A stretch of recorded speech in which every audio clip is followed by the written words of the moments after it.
Hi, everybody. Thanks so much for joining us today. And we're really thrilled to have Terry Osborn with us and are grateful that he is taking this time for our SIG members today.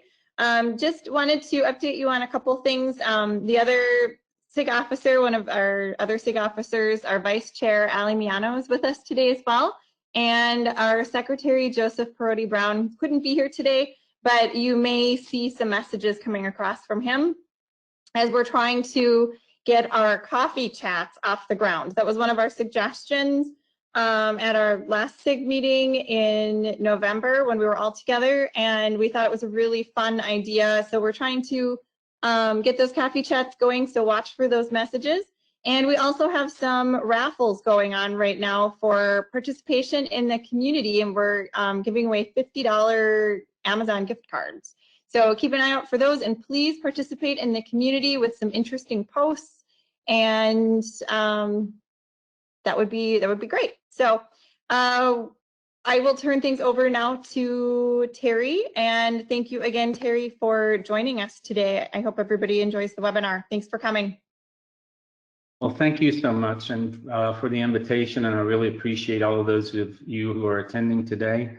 I want this to be a conversation, so feel free to interrupt as we go along with questions or comments so that we can really dive into this idea of social justice being a journey. I'm going to share a little bit about my own journey in understanding language teaching for social justice. I also want to leave you with the impression that it really is about a journey as opposed to being about a destination. And I'll talk a little bit more about that as we go along. As an overview for today, I'm going to talk as much through this slide deck as I can. We're going to start with some introductions, talk a little bit about market ideology and rationales for language study. Then we'll look at the concept of foreignness, then talk a little bit about banking. Finally, we'll then move to paradigm and paradigm shifts, narratives and viewpoints, change agent language teachers, what is social justice, exploring some alternative ways of approaching language education with an idea towards social justice, then circle back in what is teaching for social justice, and finally revisit banking with a caution to the field. So I want to start with some poll questions. Genevieve, I think you have these set up for us. Yes. So starting with the question of which language do you teach, and I don't know, did these all come at once or they come one at a time? They come one at a time. So we'll do the language first, and people can select multiple options in this one. Great. So if you'd let us know which language you teach, that'll help me as I walk through some of these examples, hopefully.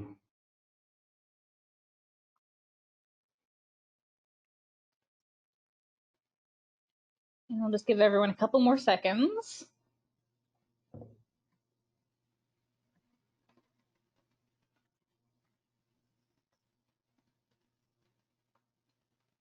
So those are the results. Mm-hmm.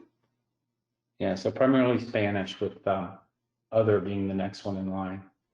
Okay, and then the second question is, which level do you teach?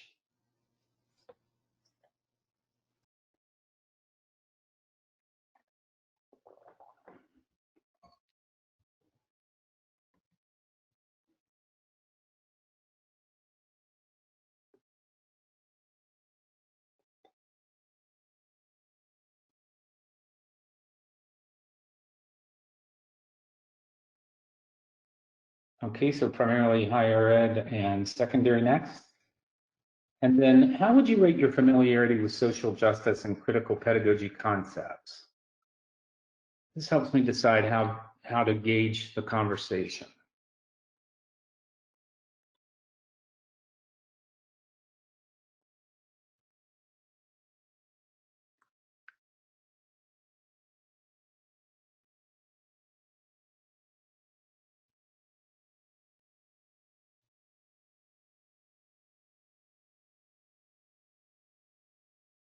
Oh, good. Okay, somewhat familiar and very familiar.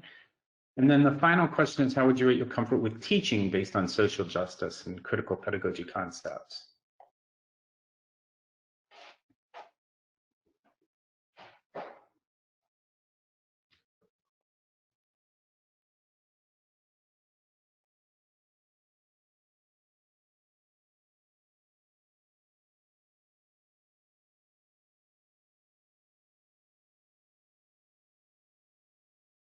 and somewhat comfortable. Okay, very good. So now that I know a little bit about you, I'm going to share a little bit about myself and my own sort of world language education journey.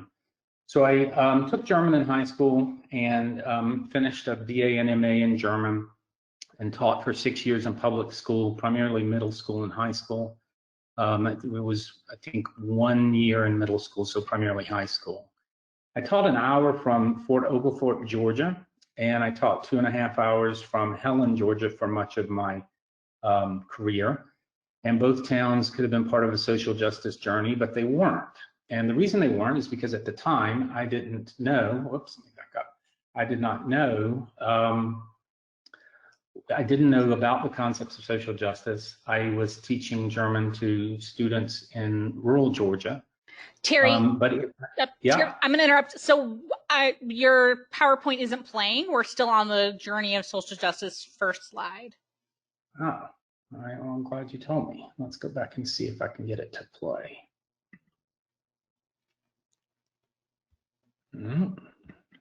Play from start. There, is that working? Do you have 2 screens? Nope, just one.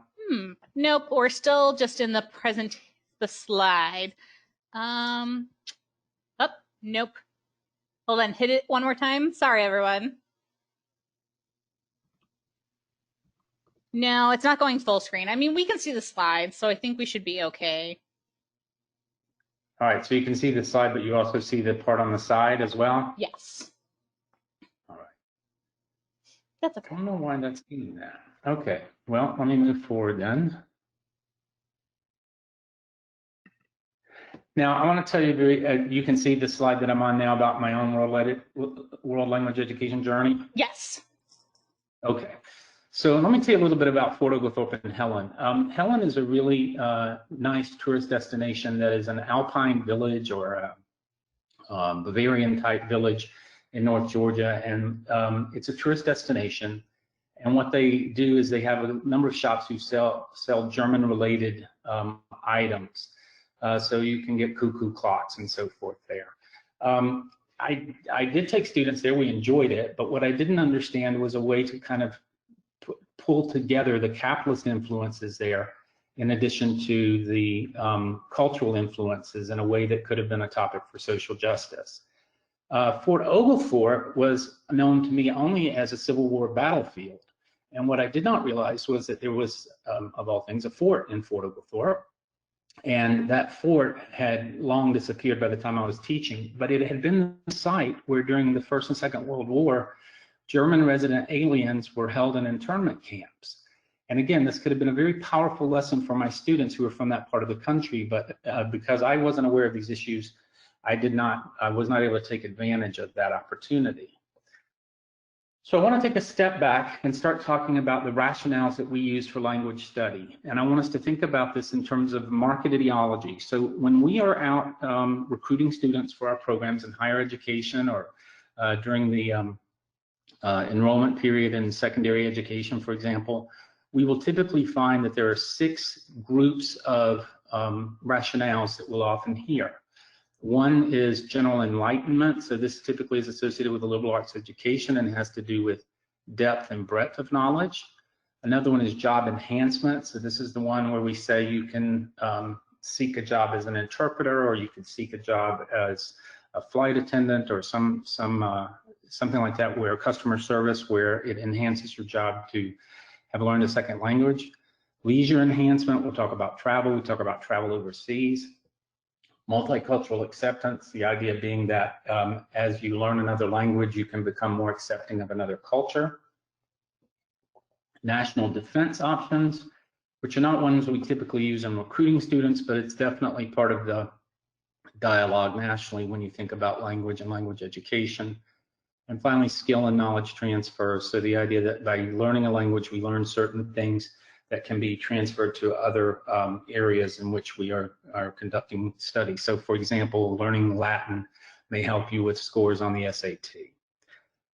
But if you take a step back and you think a minute, we need to make a distinction between language study and language proficiency as we start thinking about these rationales for language study. And in part because the public view of the relevance of language study is tied largely to what we are saying are those advantages, and then we want to find more support for language study. So the question is, if you are dealing with a group of people who think in market terms, are we really providing what it is that we are claiming we provide? I'm going to argue that, in fact, we don't. What we are arguing is essentially what you get from being proficient, not what you get from taking language classes. Now, someone would immediately say, but that's the point of language classes. And yeah, it is. We want to move people toward proficiency. But I think we all have to be honest and say, we haven't been successful as a profession of creating a multilingual population here in the United States based solely on what it is that they learn in our classrooms. It's not because of something that we're not doing right. It's simply because we understand there's not enough time and resources devoted by society to language learning in the US. So as we take a look at these advantages, you can see that in some cases, it requires considerable linguistic skill to be able to recognize, or to rather have the advantage of those rationales that we give. So, for example, labor, economic benefits in a global marketplace really requires considerable linguistic skill, whereas study skills prerequisite to college admission may require less linguistic skill, but could be something that you would find just through the process of being in a language class. Same thing with intercultural interaction leading to multicultural acceptance, or what we oftentimes talk about as intercultural competence. Minimal linguistic skill might give you more of a cultural awareness, but you need to bear in mind that cultural awareness can be in the form of just blurbs and sometimes can be stereotypes. All right, so we end up with a situation where students will often say, I spent years in Spanish class, but I didn't learn anything. You can make that argument as well for any language, not Spanish, obviously. So back to my own journey. I was in Turkey at Istanbul Technical University and was doing some consulting there to build a language for specific purposes program. They had engineers who needed to be able to speak English about engineering.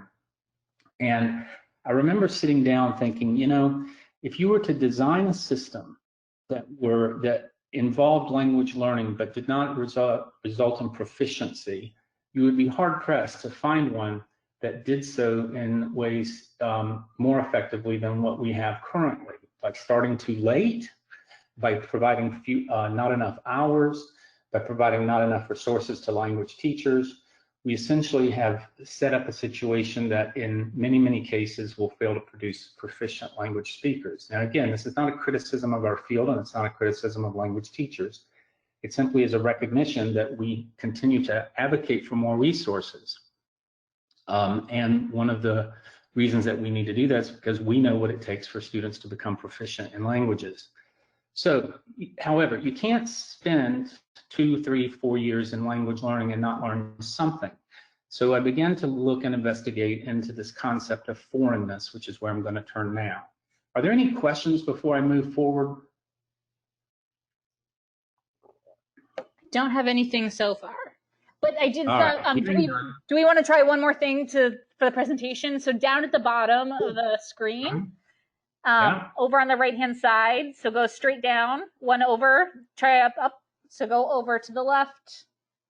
So the next button, keep going. That one. Hit that and see if that goes to full screen. How'd it work?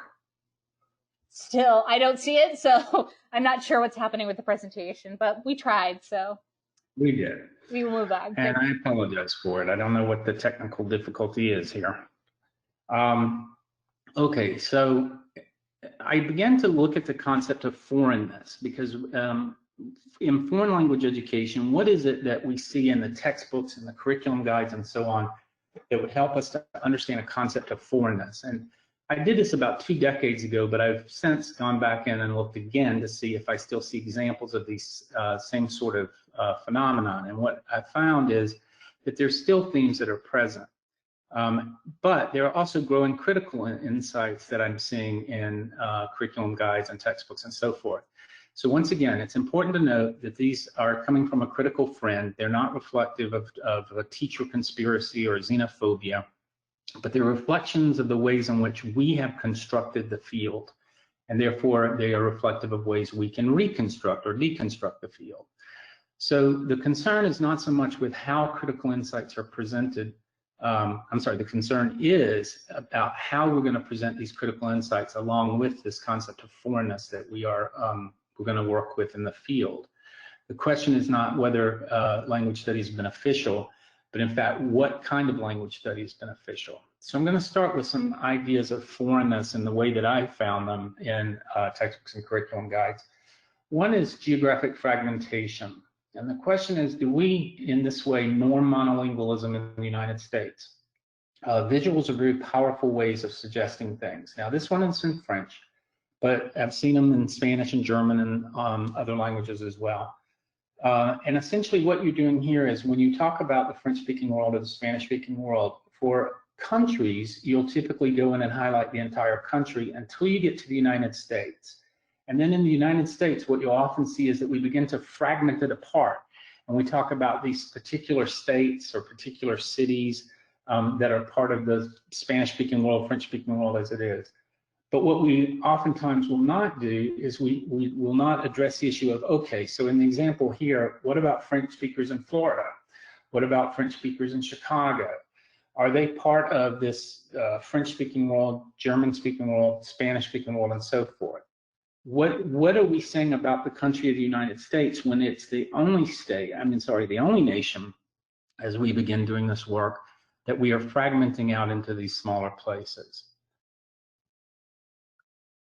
Here's an alternative approach that does something a little bit similarly, but if you'll notice at the top right, the entirety of the United States is highlighted, and then it talks about basically what are the states with the largest populations of Spanish speakers.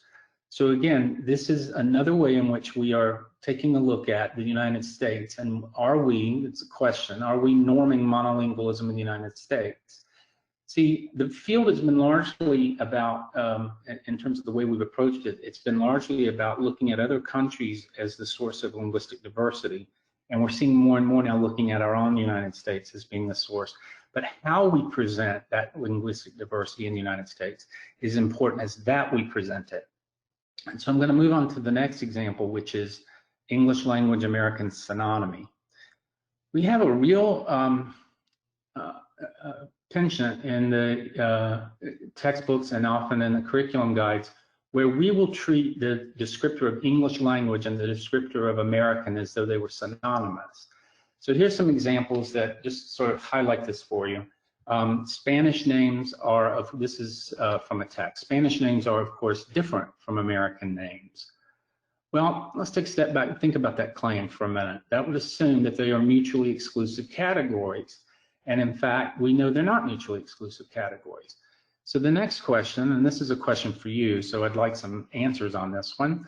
When an Hispanic person says, tengo novio or novia, I have a boyfriend or girlfriend, it explains a much more formal relationship than in the United States. Well, does the language, do the customs follow the country or do they follow the language itself? So let's take a minute and see if somebody wants to give an answer for that or give me some challenges or explanations. So everyone, if you can use the questions box. We did have a question come in while we're waiting for responses. So it says, how do you handle the question of standard language versus the many Spanishes or Englishes of the world? That's a really good question. So I'm going to take a minute and answer that. So in essence, what we are dealing with is language varieties. Max Weinreich is attributed with the quote that says, the only difference between a language and a dialect is who has the Army and the Navy.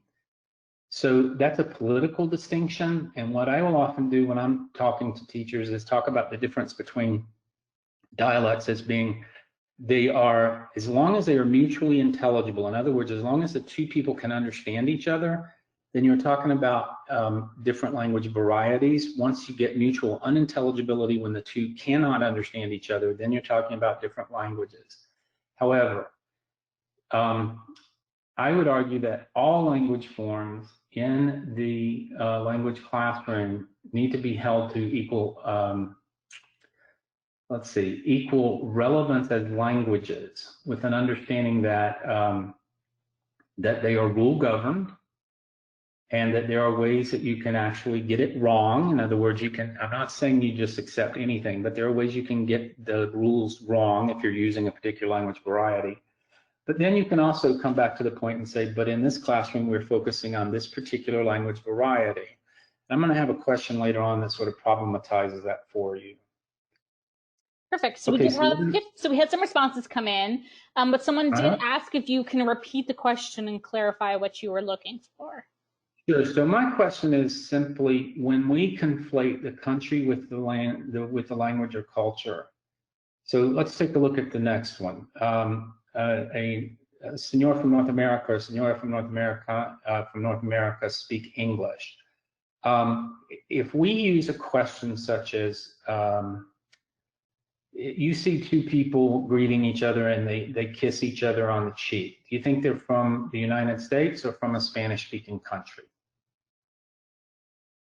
Gotcha. So my question is, can you tell that by looking? Is it because of the country that they are kissing each other on the cheek? Is it because of their language and culture that they're kissing each other on the cheek? Sure. Okay, so some of the answers that have come in, so it says customs follow both the country, region, and the language. We have that's a good answer. Another one that says, let's see, it seems many of the reasons adopted by language programs to advocate for language learning are rooted in the market ideology rationales. Customs follow country. So tengo novio doesn't appear to them frequently. She's assuming it's a relation of formal relations. In an informal relation. Let's see. As teachers, we need to remember not to stereotype when presenting, sharing customs, but can identify a custom being specifically tied to a country or region or language. Yeah, so those are the ones that have come in so far.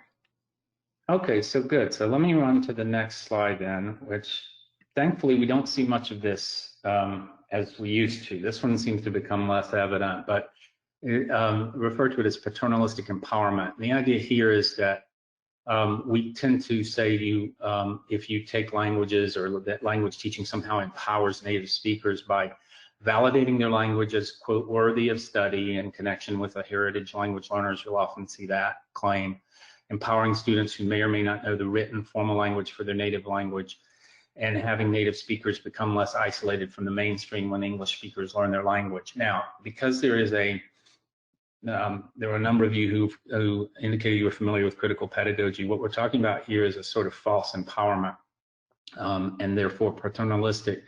If I empower you, essentially all I'm doing is reinforcing the idea that I'm the one with the power because I'm able to get it to you, whereas self-empowerment is really what the goal is in the critical pedagogy. All right, so a few other items here. There's been additional critical analysis done, and this has not been my work particularly, but it's been done with looking at the consumerist depictions of our friends, our characters in our textbooks. They tend to be largely involved in consumerist activities. They tend to not have moral dilemmas. You will very rarely see that there's a conversation, at least in the intro and intermediate text, about moral dilemmas that they're facing.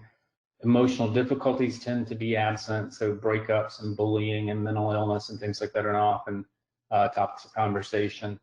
Socioeconomic status of textbook characters is one other thing that we've needed to analyze, and some have done that. What kind of things are not shown, so homelessness and pieces of the things that would not be considered part of the language textbook. Gender and sexual identity and religious identity are also things that are not typically treated at any level within the language textbooks concerning the students that are there. Okay, so what this leads us to is that we have these embedded conflicts in terms of linguistic skill achievement. So when you have minimal linguistic skill coming from the language classroom as a result of the time spent in the language classroom, you tend to see more of this paternalistic empowerment, geographic fragmentation, and English language synonymy as being what it is that has been the results of it, or what I've called foreignness. As you gain in linguistic skill, you would see more self-empowerment, more pluralism, and acceptance of pluralism as a part of it. But here's the question.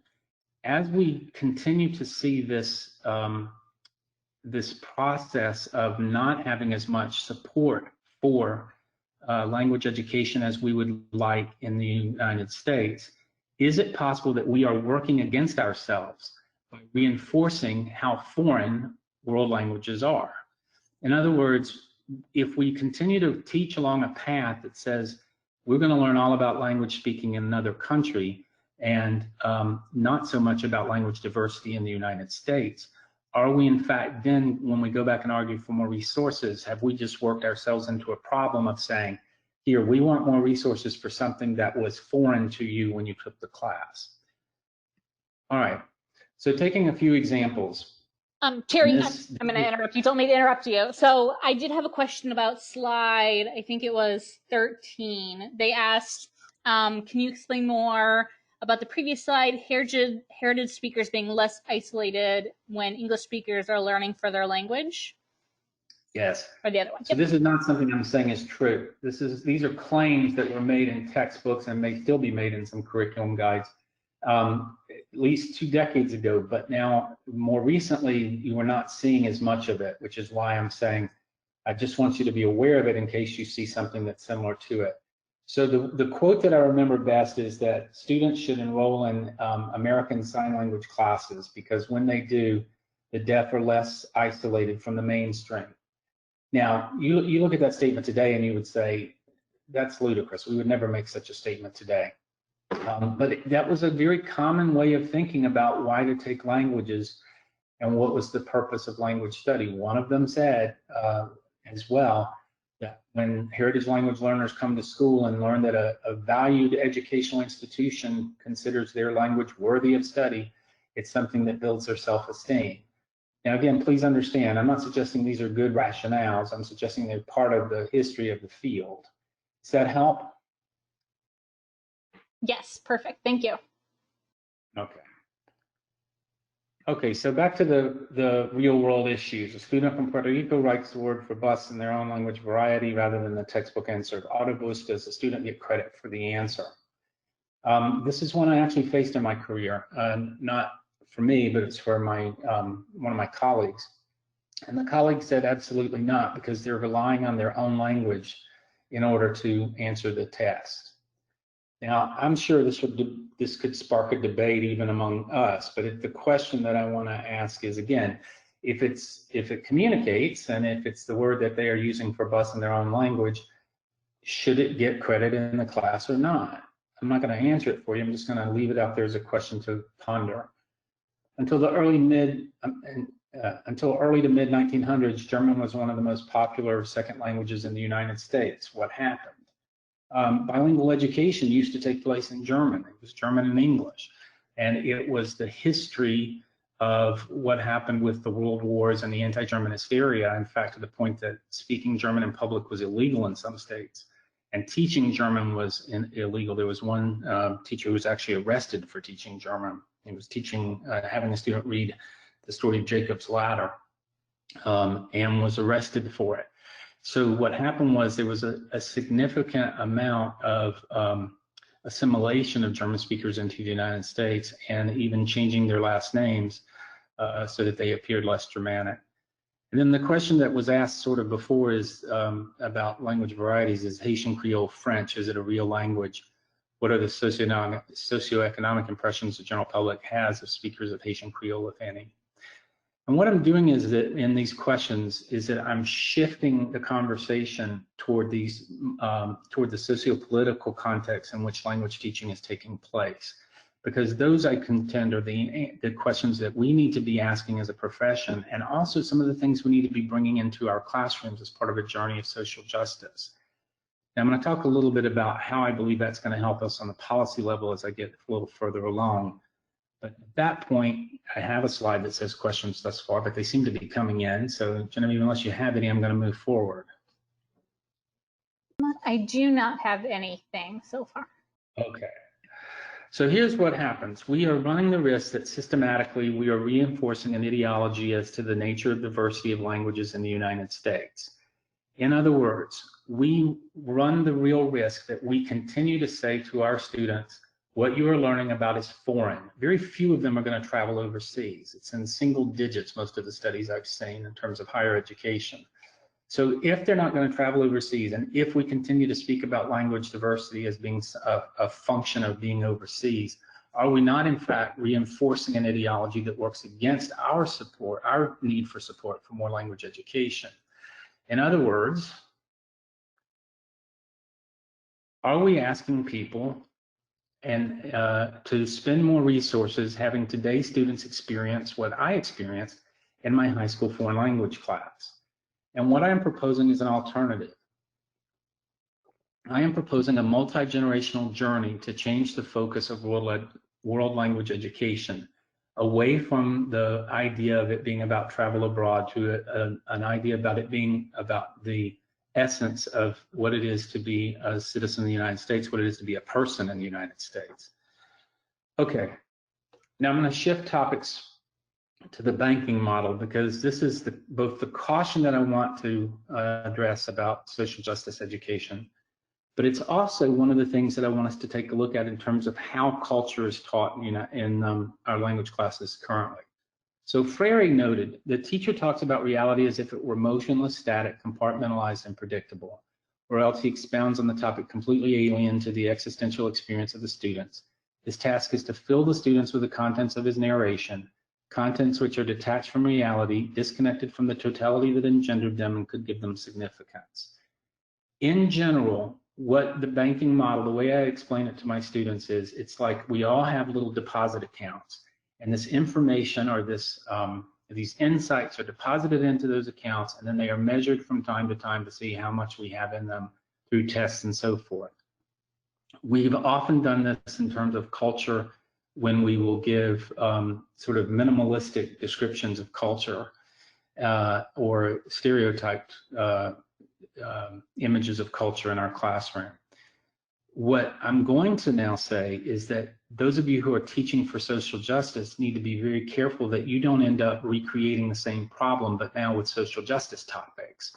And that really is the idea that I want to get us away from the idea that social justice is about a destination or about, okay, if I do these three things, then I have successfully incorporated social justice into my classroom.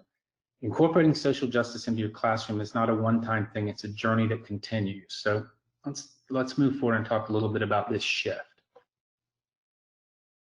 In the Structured Scientific Revolutions in '62, Thomas Kuhn talked about paradigm as including the way a field is conceptualized, what counts as evidence, and the sociological context of the field. Paradigm shift occurs when those basic tenets are challenged. And what I am saying is that the work right now on critical and social justice approaches is doing exactly that in world language education. In other words, this generation of language teachers who are beginning to bring these things into the classroom, I would argue, are paradigm shifters. And perhaps the most compelling in all of this work is a recognition that language teaching is a political act. It is not a neutral, apolitical act. I say that whenever I can because I think that's such an important piece of what it is that we need to understand. I'm going to skip the slide here. And I'm going to talk about what are these change agent language teachers involved in? Well, they engage in a dialogic discourse. In other words, it's not single voice, it's not multi-voice, but it's a combination of insiders and outsiders having conversations about what are the struggles that native speakers of the language encounter in the US setting. This is the point of curriculum and social justice. It's about bringing an awareness, not as we see that awareness uniquely, but as the folks who are going through the struggles for domination that they encounter in their daily lives are encountering. So what is social justice? So how do colleagues react to the focus in language education? These are rhetorical at this point, but I've heard stories about some language teachers who are embracing social justice who find pushback, how parents and supervisors sometimes will have pushback, and why does it have so much baggage? And these are questions that it's usually good to explore in smaller groups to look at why are you getting that pushback and what are there ways in which you can in which you can work within the constraints of where you are and in the particular. So for example, I was in a red state, and so for us, we had to think about approaching these kind of questions in a very different way than I might have done in a blue state, which I spent a lot of my career in. One of the questions that's often asked is, what does social justice actually mean? There are a number of definitions, and one of the ones that I will typically use is that members of the society share equitably in that society's benefits. Okay, so now I'm going to shift into looking at a few approaches in terms of the way we keep this journey going. And each one of these, you'll notice, is process-based, and it's not a particular, here, take these, 3 items and make sure they're included in your curriculum. So teaching world languages for social justice is not about indoctrinating students into a particular way of thinking. It is about helping them learn to think critically, because knowledge in the schools is not neutral. This is one of the things we know from the work that's been done in critical pedagogy. It is not a Democratic or Republican agenda. It is about fairness for all, because society is structured to be inclined toward injustice. It's the nature of knowledge as critical pedagogues understand it. It's about hegemony. It's about this struggle for dominance in the way that we conceptualize knowledge and the way in which we conceptualize societal structures. It is not against a particular faith. I've seen this as being one of the pushbacks that a lot of teachers have reported, is that what you're doing is saying something that's against or an attack on my faith. And what I'm going to argue is that no, it in fact recognizes faith or spirituality as part of the human experience and requires that we trust the people. It's not against conservatives or against liberals. It is against xenophobia, because language learning is about acceptance, and it's not about learning to discriminate. Teaching something, it's not about teaching something other than languages, although I'm going to put an asterisk there because there is a definite challenge in that realm. It's about teaching languages in their actual context, historical, political, and so forth, because language teaching is a political act. There have been a number of exciting developments in the field. The Words and Actions text that has come out from ACTFL is just a fantastic advance in this area. Work in theater, the oppressed, intercultural competence, and so forth. These are ways in which there have been real exciting developments in the field in the last 20 years as to how we can approach social justice in the language classroom. A number of these process-oriented ways, for example, from Words and Actions, a backward design of identifying standards, identifying theme, and social justice takeaways. And some of these takeaways include access to clean water. These are things that can be included as part of the conversations in the language classrooms: fresh food, literacy, immigration laws, educational systems, and so forth. These are all the kind of topics that we can bring into our classroom that really do begin to shine the light on these disparities that exist tied to language in our society.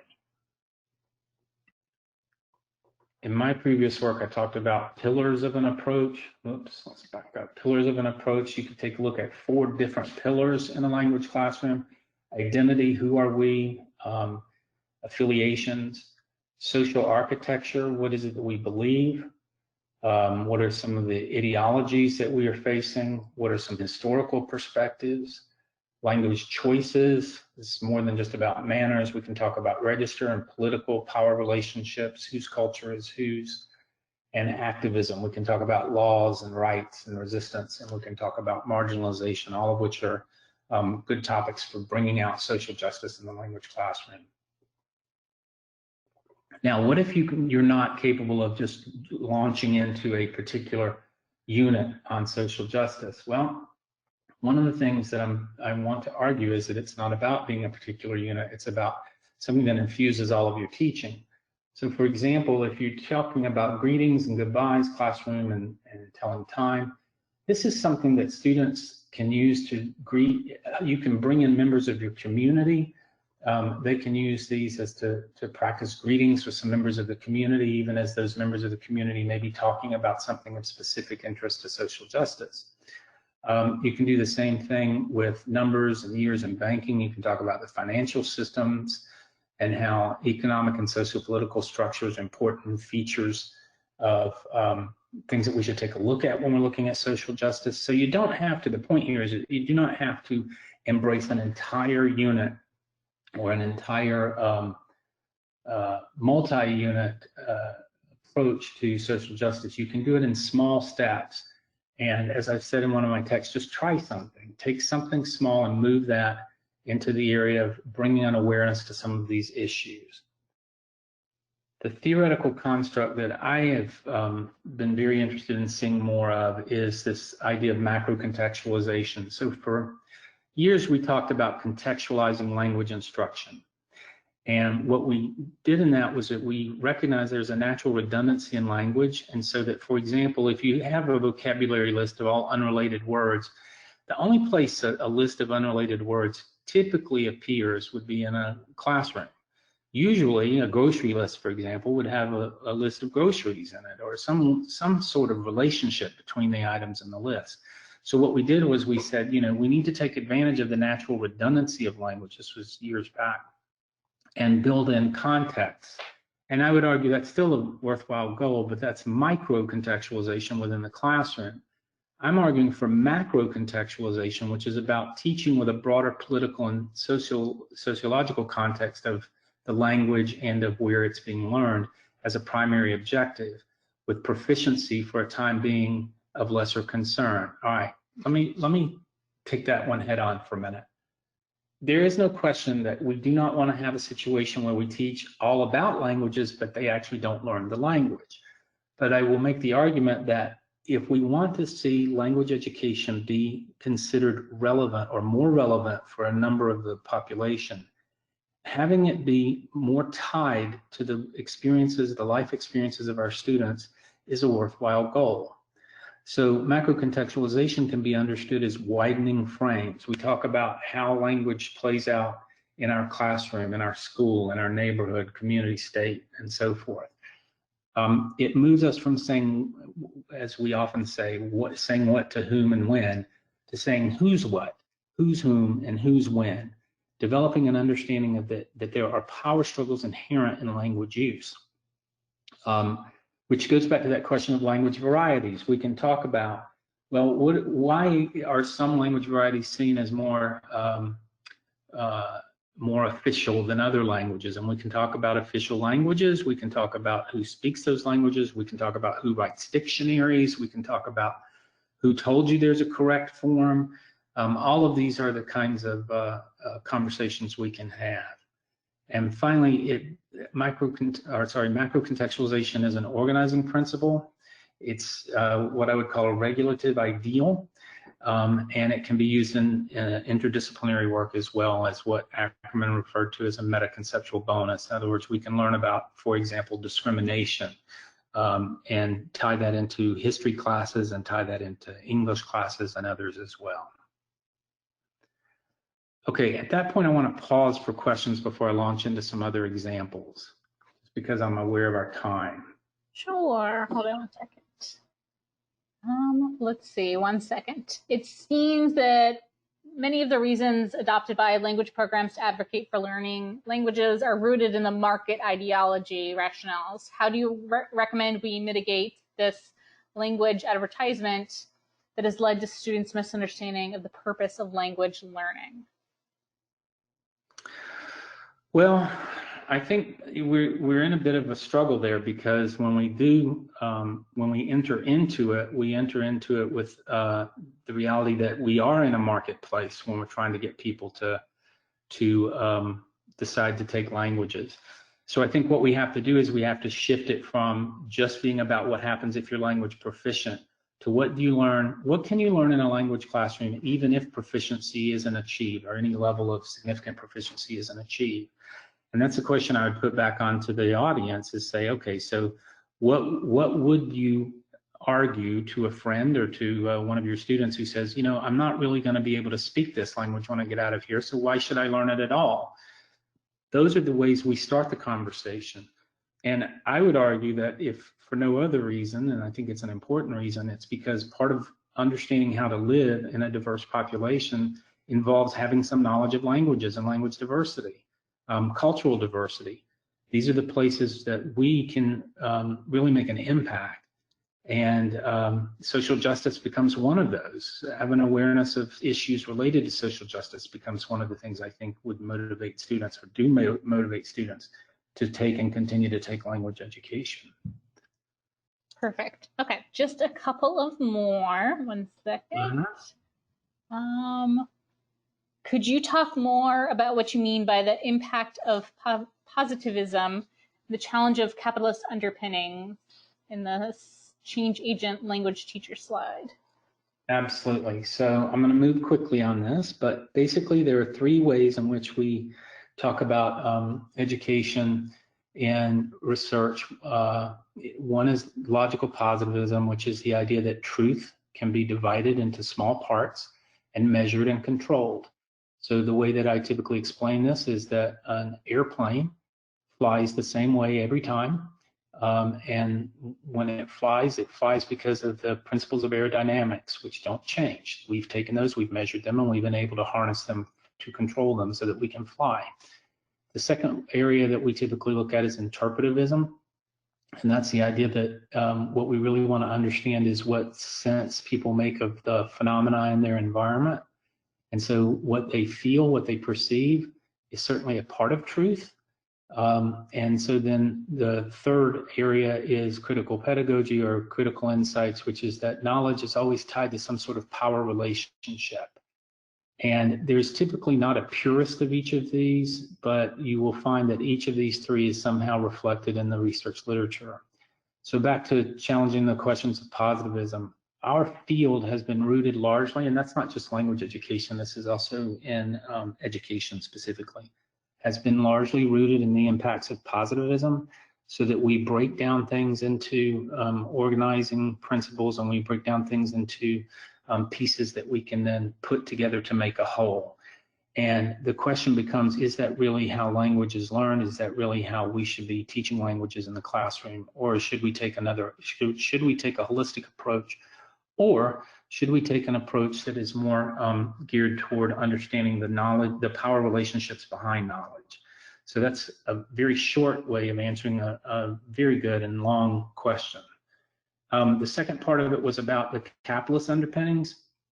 So ultimately, textbooks in the United States are subject to a market the same as all the rest, and they're regulated differently. So if we were in a room, I would say to you, how many of you know which state has the largest influence on how textbooks are written? And when you ask that question, unless you've actually delved into this, you think, well, what an odd question. Now, I guess it would be the most populous. In fact, it's not the most populous, it's the most regulated. Texas largely is regulated in terms of what goes into textbooks, and they have an inordinate amount of influence often. There's often Texas editions of textbooks. So we want to take a look at how capitalism is shaping the content of our textbooks. That's what that other piece was about.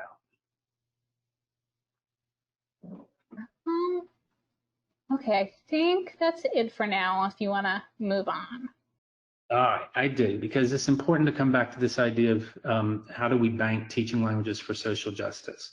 Okay, so if you agree that you want to bring these into your classrooms, this is the cautionary note.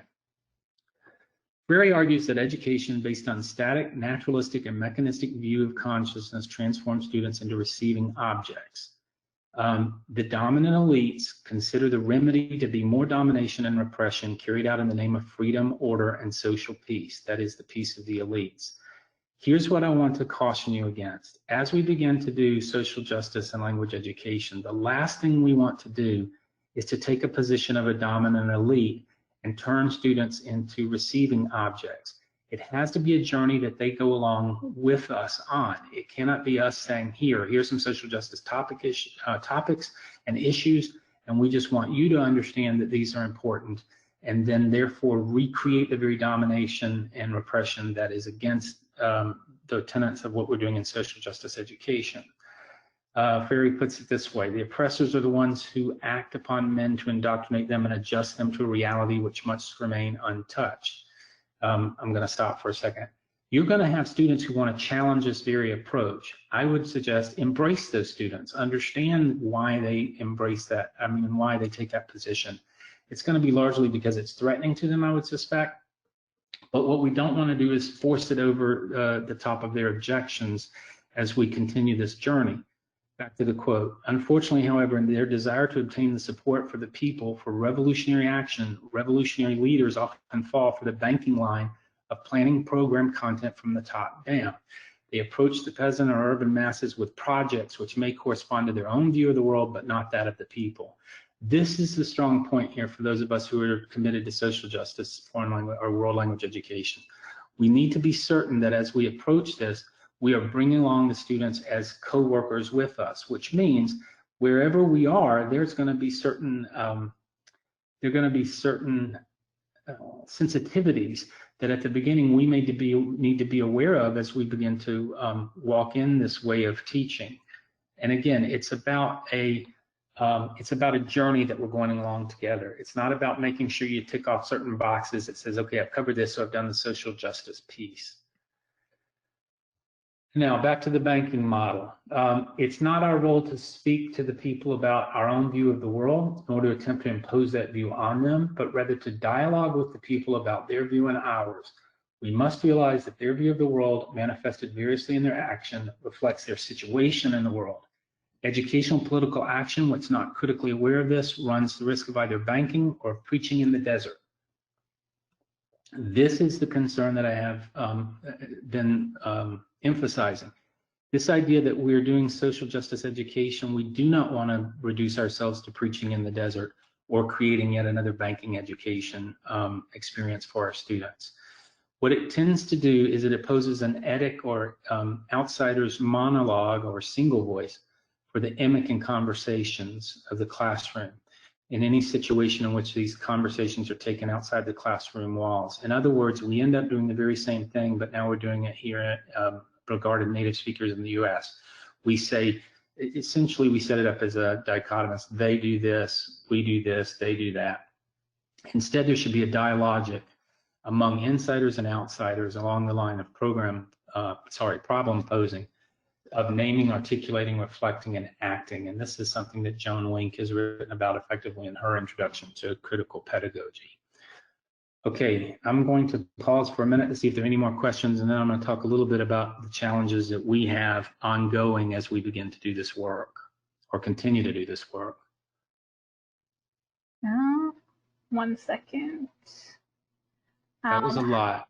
How would you incorporate to teach students of color who might be victims of social injustices, particularly when you have a mixed group of privileged students? I'm sorry, ask the question one more time.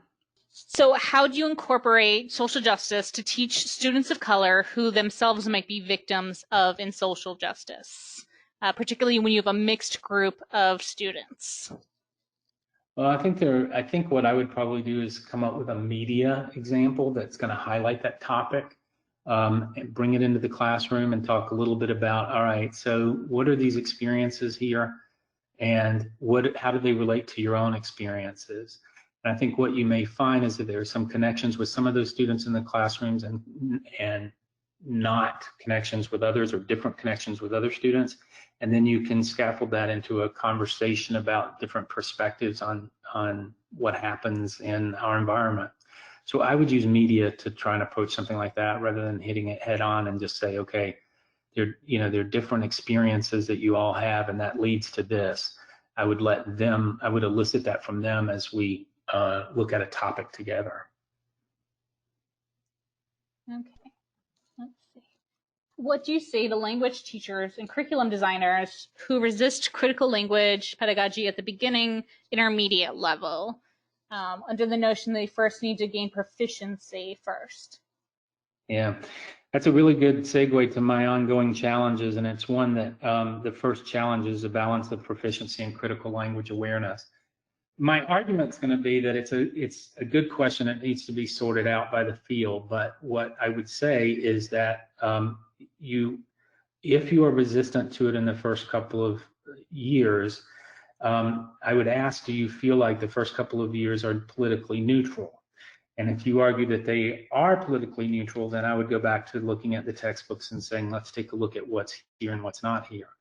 If you argue that no, they are not politically neutral, I would say then we have to take a stand from the beginning. And that stand can be either that we're not going to talk about issues of social justice, or we are. But it's not just an add-on. It's held within the very nature of knowledge itself. If the nature of knowledge is that it's power-based, then we have to begin at the outset with recognizing and contextualizing that power base.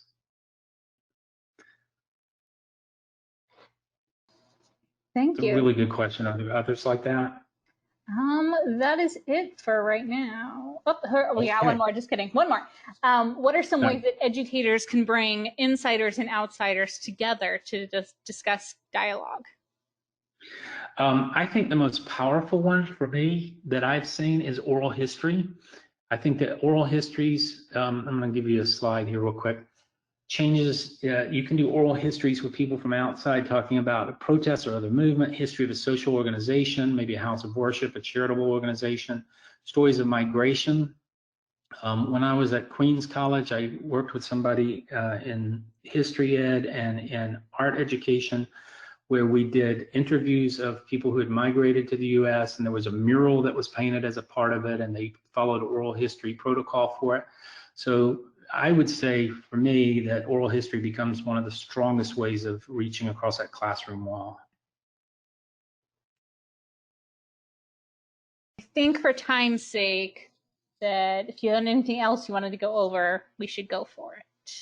All right, I just want to reiterate that the balance of proficiency and critical language awareness becomes an ongoing challenge, and it's one that the field has to address.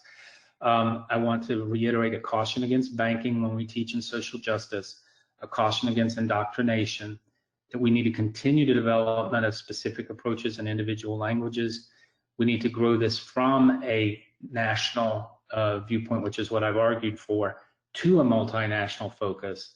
And finally, we need to talk about professional development and public and parental support. These are ongoing weaknesses in the areas that we're working in, and they need to have continued attention in the literature.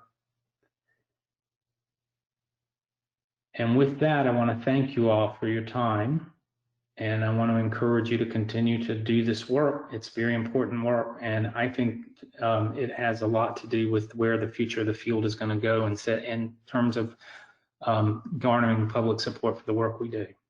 Perfect. Did your first slide have your email address on it, or was it just your name? A couple of people had asked. It only had my name, but I'm happy to give my email address. It's just Terry Osborn, TerryOsborn @usf.edu. Perfect. And let's see. I think we are out of time. So unfortunately, we can't take any more questions, but thank you all for the great questions. Thank you for the follow-up, Terry. This will be uploaded to the community. I encourage everyone to go on the community and continue these discussions. But without further ado, I will say on behalf of the SIG, thank you so much for your presentation and for taking the time to share everything with us, Terry. And thank you very much. Any final thoughts, closing words? Nope. Nope, just thank you very much. Fabulous. Well, I will let everyone go. Thank you again for attending. I hope everyone stays safe and well, and we hope to see you at a future webinar. Thanks, everyone.